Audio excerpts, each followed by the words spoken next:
عن سيدنا أبي هريرة رضي الله عنه قال: قال سيدنا رسول الله صلى الله عليه وسلم: ما اجتمع قوم في بيت من بيوت الله يتلون كتاب الله ويتدارسونه فيما بينهم إلا نزلت عليهم السكينة وغشيتهم الرحمة وحفتهم الملائكة وذكرهم الله في من عنده. رواه مسلم.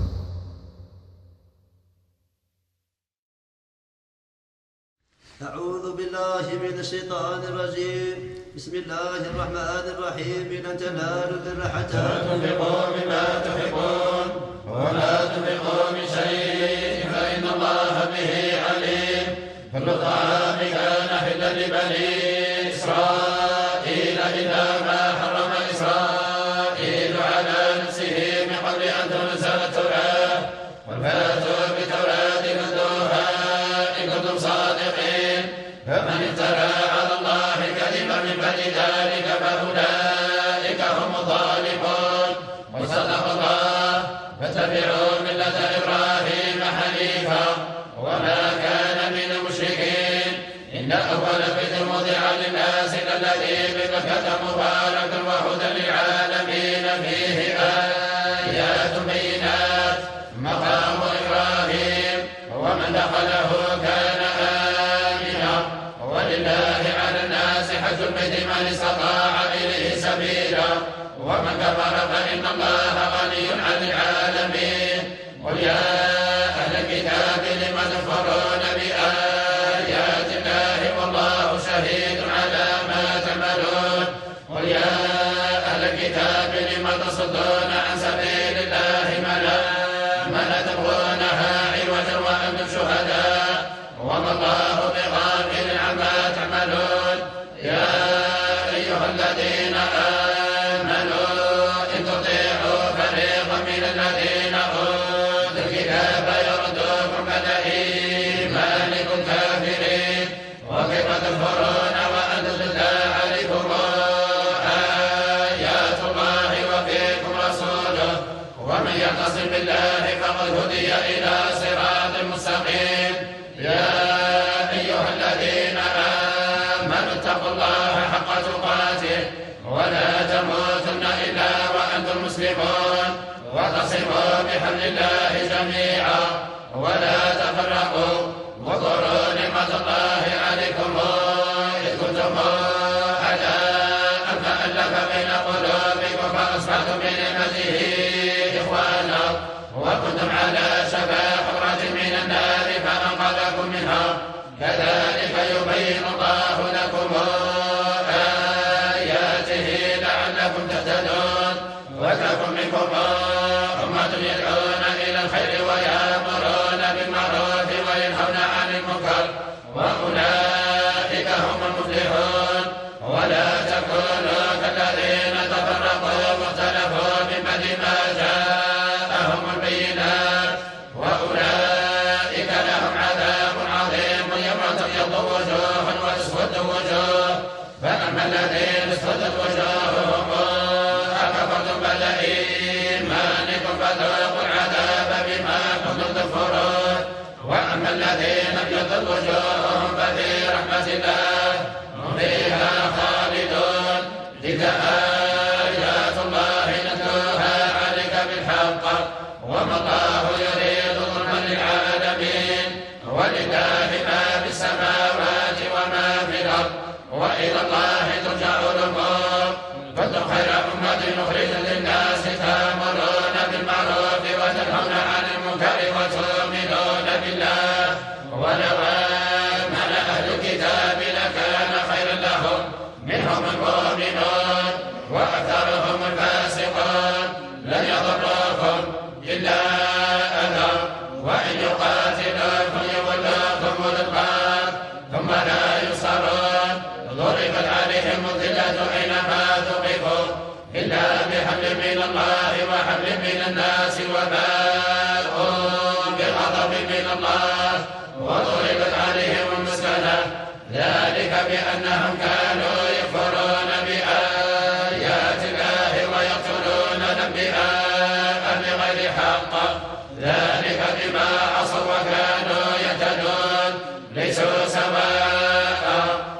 الكتاب أمة قائمة يتلون آيات الله آناء الليل وهم يسجدون يؤمنون بالله واليوم الآخر ويأمرون بالمعروف وينهون عن المنكر ويسارعون بالخيرات وأولئك من الصالحين وما تفعلوا من خير فلن تكفروه والله عليم بالمتقين إن الذين كفروا لن تغني عنهم أموالهم ولا أولادهم من الله شيئا وأولئك أصحاب النار هم فيها خالدون مثل ما ينفقون في هذه الحياة الدنيا كمثل ريح فيها سر أصابت حظ قوم ظلموا أنفسهم فأهلكت وما ظلمهم الله ولكن أنفسهم يظلمون يا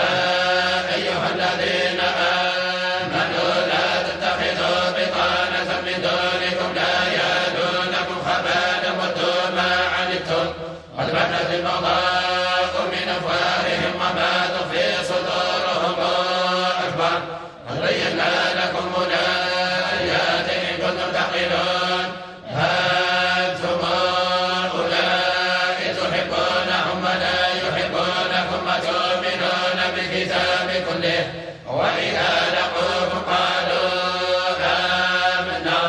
وإذا خلوا عضوا عليكم الأنامل من الغيظ قل موتوا بغيظكم إن الله عليم بذات الصدور إن تصبكم حسنة تسؤهم وإن تصبكم سيئة يفرحوا بها وإن تصبروا وتتقوا لا يضركم كيدهم شيئا إن الله بما يعملون محيط وإذ غدرت من أهلك تبوئ المؤمنين مقاعد للقتال والله سميع عليم إذ هم طائفتان منكم أن تفشلا والله وليهما وعلى الله فليتوكل المؤمنون ولقد نصركم الله ببدر وأنتم أذلة فاتقوا الله لعلكم تشكرون إذ تقول للمؤمنين ألن يكفيكم أن يمدكم ربكم ب3 آلاف من الملائكة منزلين بلى إن تصبروا وتتقوا ويأتوكم من فورهم هذا يمدكم ربكم ب5 آلاف من الملائكة مسومين وما جعله الله إلا بشرى لكم ولتطمئن قلوبكم به وما النصر إلا من عند الله العزيز الحكيم ليقطع طرفا من الذين كفروا أو يحبطهم فينقلبوا خائبين ليس لك من الأمر شيء أو يتوب عليهم أو يعذبهم فإنهم ظالمون ولله ما في السماوات وما في الأرض يغفر لمن يشاء ويعذب من يشاء والله غفور رحيم يا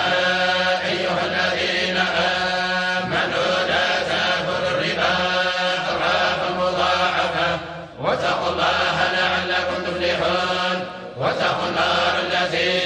أعدت للكافرين وأطيعوا الله والرسول لعلكم ترحمون سارعوا إلى مغفرة من ربكم وجنة عرضها السماوات والأرض أعدت للمتقين الذين ينفقون في السراء والضراء والكاظمين الغيظ والعافين عن الناس والله يحب المحسنين والذين إذا فعلوا فاحشة أو ظلموا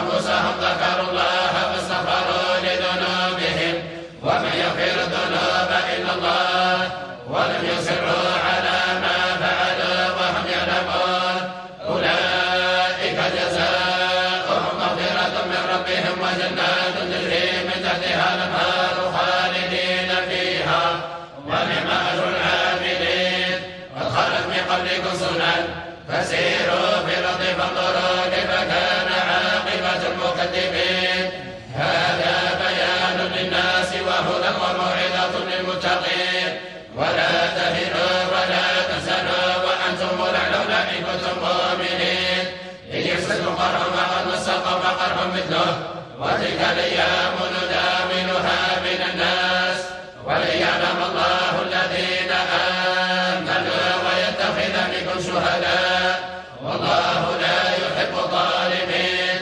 وليمحص الله الذين آمنوا ويمحق الكافرين أم حسبتم أن تدخلوا الجنة ولما يعلم الله الذين جاهدوا منكم ويعلم الصابرين ولقد كنتم تمنون الموت من قبل أن تلقوه فقد رأيتموه وأنتم تنظرون وما محمد إلا رسول قد خلت من قبله الرسل أفإن مات أو قتل انقلبتم على أعقابكم ومن ينقلب على عقبه فلن يضر الله شيئا وسيجزي الله الشاكرين وما كان لنفس أن تموت إلا بإذن الله كتابا مؤجلا ومن يرد ثواب الدنيا نؤته منها ومن يرد ثواب الآخرة نؤته منها وسنجزي الشاكرين وكأي من نبي قتل معه ربيون كثير فما وهنوا لما أصابهم في سبيل الله وما ضعفوا وما استكانوا والله يحب الصابرين وما كان قولهم إلا أن قالوا ربنا اغفر لنا ذنوبنا وإسرافنا في أمرنا وثبت أقدامنا وانصرنا على القوم الكافرين فآتاهم الله ثواب الدنيا وحسن ثواب الآخرة والله يحب المحسنين يا أيها الذين آمنوا إن تطيعوا الذين كفروا يردوكم على أعقابكم فتنقلبوا خاسرين بل الله مولاكم وهو خير الناصرين سنلقي في قلوب الذين كفروا الرعب بما أشركوا بالله ما لم ينزل به سلطانا ومأواهم النار وبئس مثوى الظالمين ولقد صدقكم الله وعده إذ تحسونهم بإذنه حتى إذا فشلتم وتنازعتم في الأمر وعصيتم من بعد ما أراكم ما تحبون منكم من يريد الدنيا ومنكم من يريد الآخرة ثم صرفكم عنهم ليبتليكم ولقد عفا عنكم والله ذو فضل على المؤمنين إذ تصعدون ولا تلقون على أحد والرسول يدعوكم في أخراكم فأثابكم غما بغم لكي لا تحزنوا على ما فاتكم ولا ما أصابكم والله خبير بما تعملون ثم أنزل عليكم من بعد الغم أمانة نعاسا يغشى طائفة منكم وطائفة قد همتهم أنفسهم يظنون بالله غير الحق ظن الجاهلية يقولون هل لنا من الأمر من شيء قل إن الأمر كله لله يخفون في أنفسهم ما لا يبدون لك يقولون لو كان لنا من الأمر شيء ما قتلنا هاهنا قل لو كنتم في بيوتكم لبرز الذين كتب عليهم القتل إلى مضاجعهم وليبتلي الله ما في صدوركم وليمحص ما في قلوبكم والله عليم بذات الصدور إن الذين تولوا منكم يوم التقى الجمعان إنما استزلهم الشيطان ببعض ما كسبوا ولقد عفا الله عنهم إن الله غفور حليم يا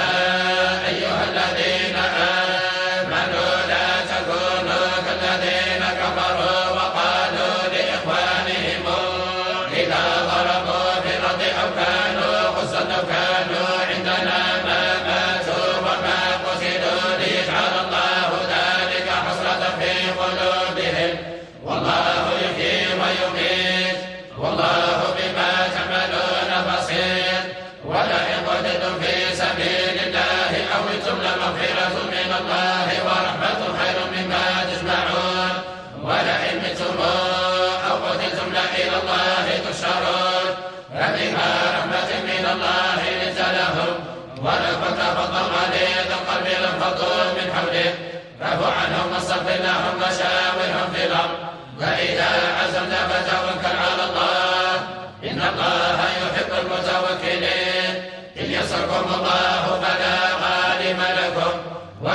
ينصركم فمن الذي ينصركم من بعده وعلى الله فليتوكل المؤمنون. وما كان لنبي أن يغل ومن يغل يأتي بما قل يوم القيامة ثم توفى كل نفس ما كسبت وهم لا يظلمون. فمن اتبع رضوان الله كمن باء بسخط من الله ومأواه جهنم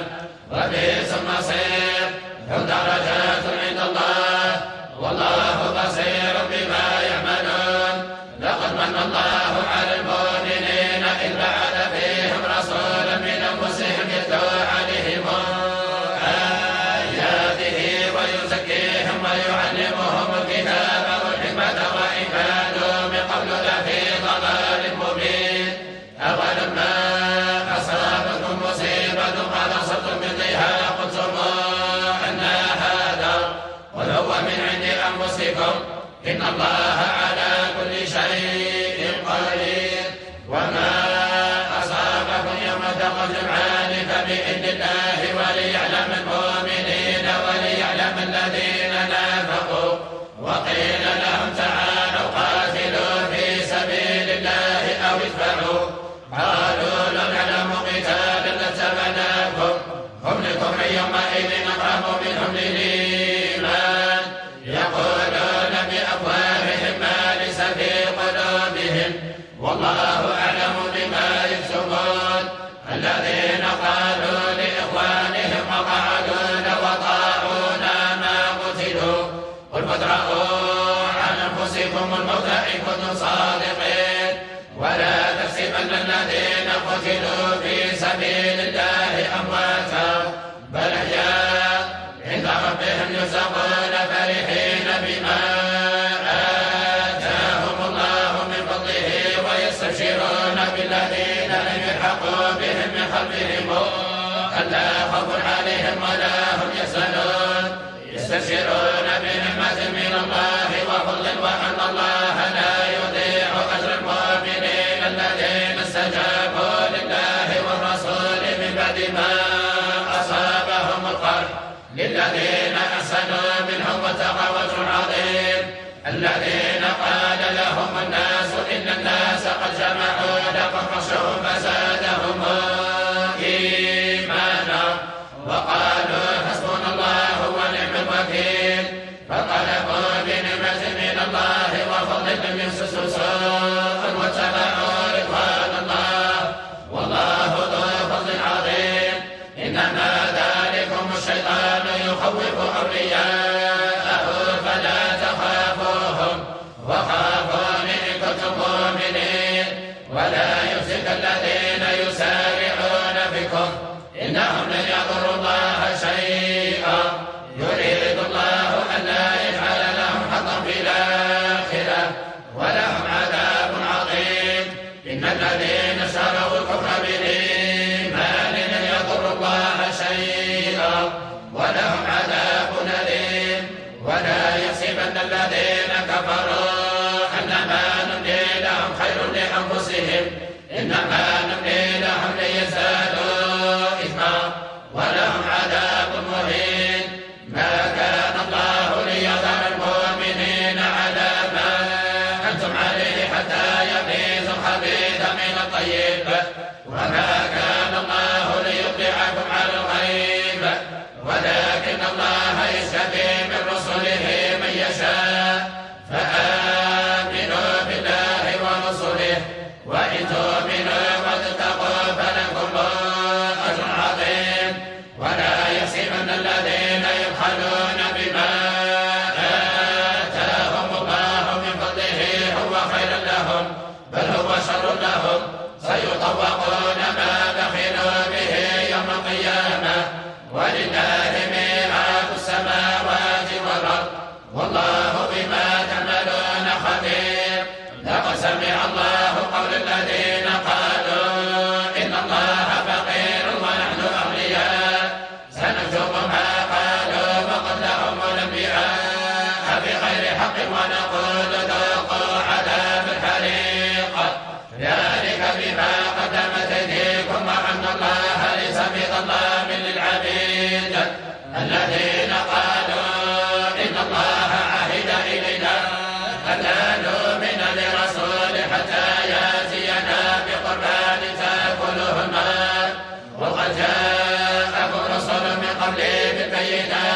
بالذي قلتم فلم قتلتموهم إن كنتم صادقين فإن كذبوك فقد كذب رسل من قبلك جاءوا بالبينات والزبر والكتاب المنير كل نفس ذائقة الموت وإنما توفون أجوركم يوم القيامة فمن زحزح عن النار وأدخل الجنة فقد فاز وما الحياة الدنيا إلا متاع الغرور لتبلغن في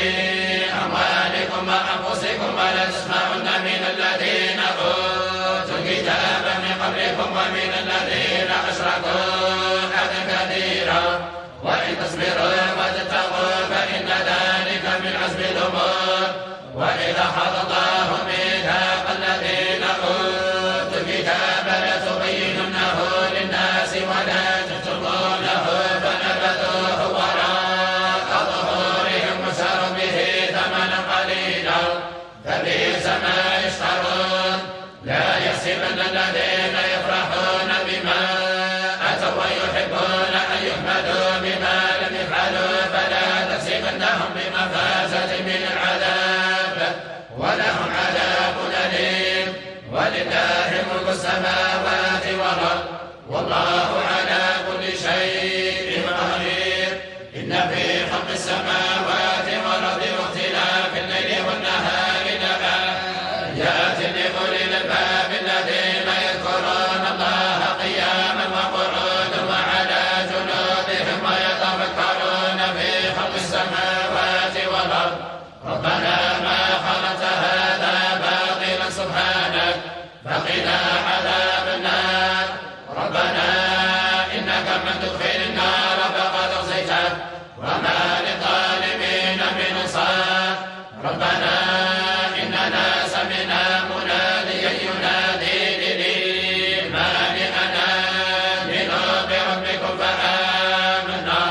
ربنا فاغفر لنا ذنوبنا وكفر عنا سيئاتنا وتوفنا مع الأبرار ربنا وآتنا ما وعدتنا على رسلك ولا تخزنا يوم القيامة إنك لا تخلف الميعاد فاستجاب لهم ربهم أني لا أضيع عمل عامل منكم من ذكر أو أنثى بعضكم من بعض فالذين هاجروا وأخرجوا من ديارهم وأوذوا في سبيلي وقاتلوا وقتلوا لأكفرن عنهم سيئاتهم ولأدخلنهم جنات تجري من تحتها الأنهار ثوابا من عند الله والله عنده حسن الثواب لا يغرنك تقلب الذين كفروا في البلاد متاع قليل ثم مأواهم جهنم وبئس المهاد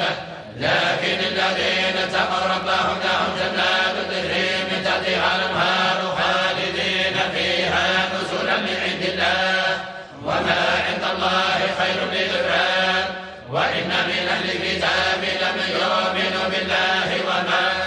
أنزل إليكم وما أنزل إليهم خاشعين لله لا يشعرون بآيات الله ثمنا قليلا أولئك لهم أجرهم عند ربهم إن الله سريع الحساب يا أيها الذين آمنوا اصبروا وصابروا ورابطوا واتقوا الله لعلكم تفلحون بسم الله الرحمن الرحيم يا أيها الناس اتقوا ربكم الذي خلقكم من نفس واحدة وخلق منها زوجها وبث منهما رجالا كثيرا ونساء واتقوا الله الذي تساءلون به والأرحام إن الله كان عليكم رقيبا وآتوا اليتامى أموالهم ولا تتبدلوا الخبيث بالطيب ولا تأكلوا أموالهم إلى أموالكم إنه كان حوبا كبيرا وإن خفتم ألا تقسطوا في اليتامى فانكحوا ما طاب لكم من النساء مثنى وثلاث ورباع فإن خفتم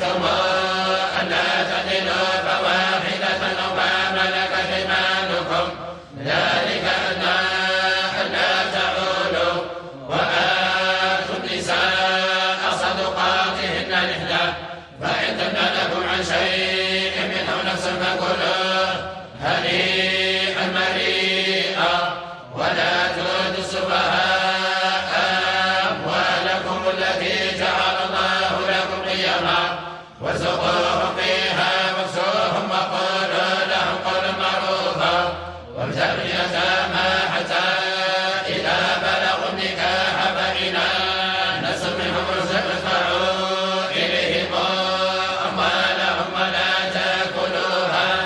إسرافا وبدارا أن يكبروا ومن كان غنيا فليستعفف ومن كان فقيرا فليأكل بالمعروف فإذا دفعتم إليهم أموالهم فأشهدوا عليهم وكفى بالله حسيبا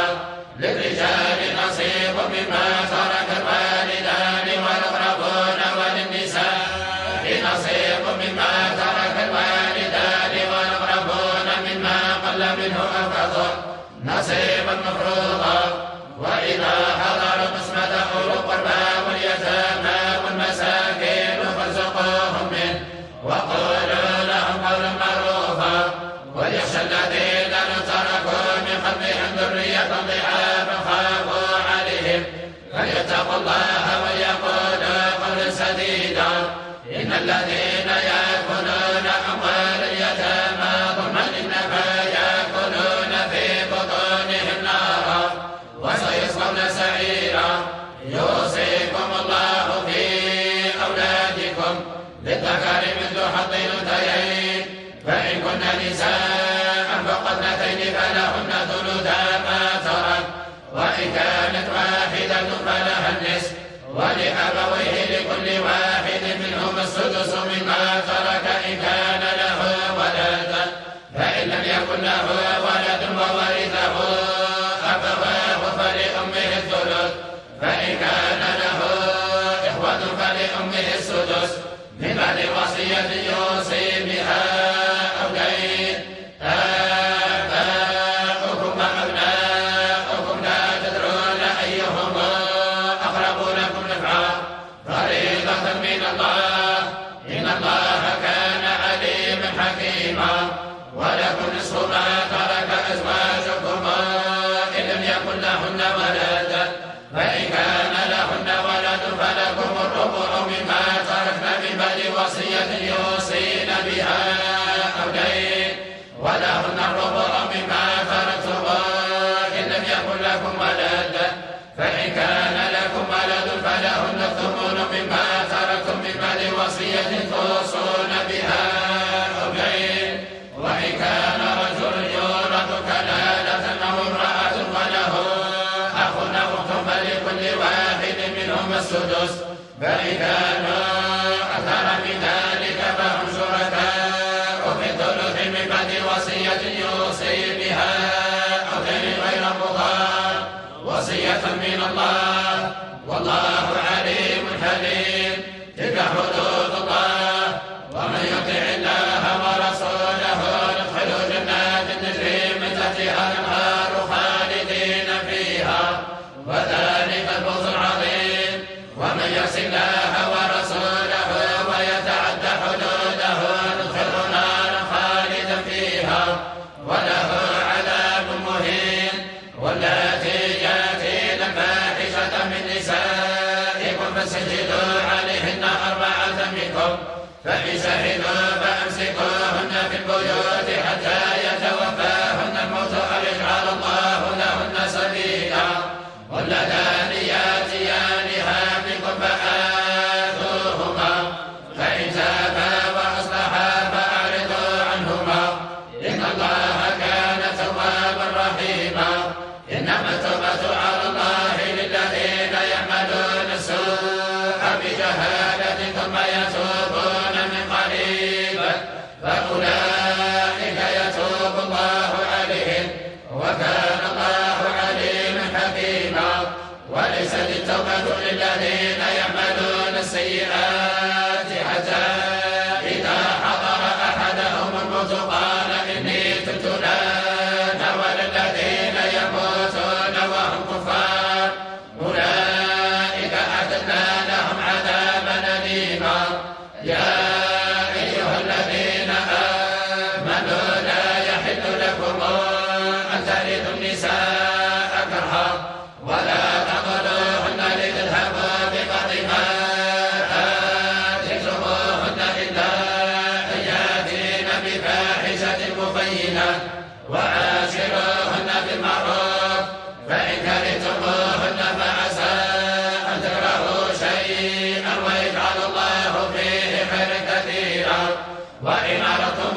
مبينا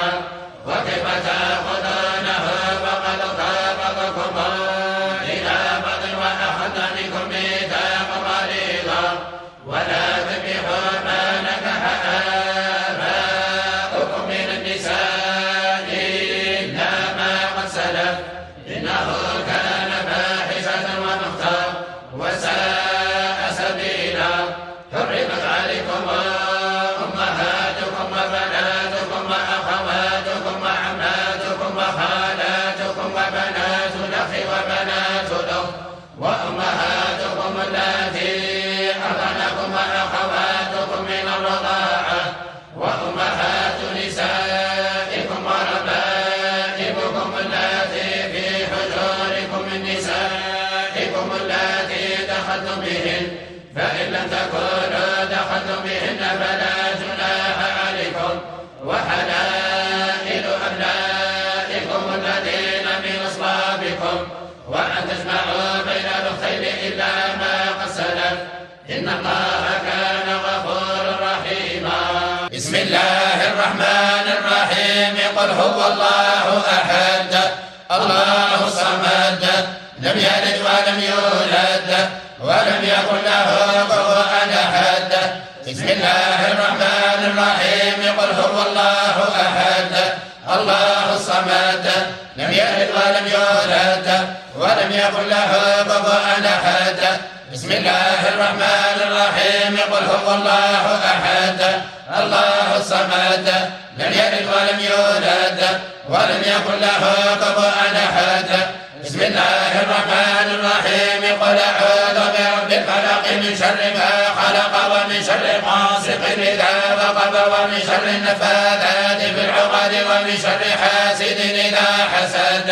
بسم الله الرحمن الرحيم. قل أعوذ برب الناس ملك الناس إله الناس من شر الوسواس الخناس الذي يوسوس في صدور الناس من الجنة والناس. بسم الله الرحمن الرحيم. الحمد لله رب العالمين الرحمن الرحيم مالك يوم الدين إياك نعبد وإياك نستعين اهدنا الصراط المستقيم صراط الذين أنعمت عليهم غير المغضوب عليهم ولا الضالين آمين. صدق الله العظيم وبلغ رسوله المصطفى الكريم صلى الله عليه وعلى آله وأصحابه وسلم كثيرا إلى يوم الدين. سبحان ربك رب العزة عما يصفون وسلام على المرسلين والحمد لله رب العالمين. اللهم صل صلاة كاملة وسلم سلاما تاما على سيدنا محمد الذي تنحل به العقد وتنفرج به الكرب وتقضى به الحوائج وتنال به الرغائب وحسن الخواتم ويستصغى الغمام بوجهه الكريم وعلى آله وصحبه في كل لمحة ونفس بعدد كل معلوم له. سبحان ربك رب العزة عما يصفون وسلام على المرسلين والحمد لله رب العالمين. اللهم أنت ربي لا إله إلا أنت خلقتني وأنا عبدك وأنا على عهدك ووعدك ما استطعت أعوذ بك من شر ما صنعت أبوء لك بنعمتك علي وأبوء بذنبي فاغفر لي فإنه لا يغفر الذنوب إلا أنت. سبحان الله وبحمده سبحان الله العظيم. لا إله إلا الله سيدنا محمد رسول الله صلى الله عليه وسلم وعلى آله.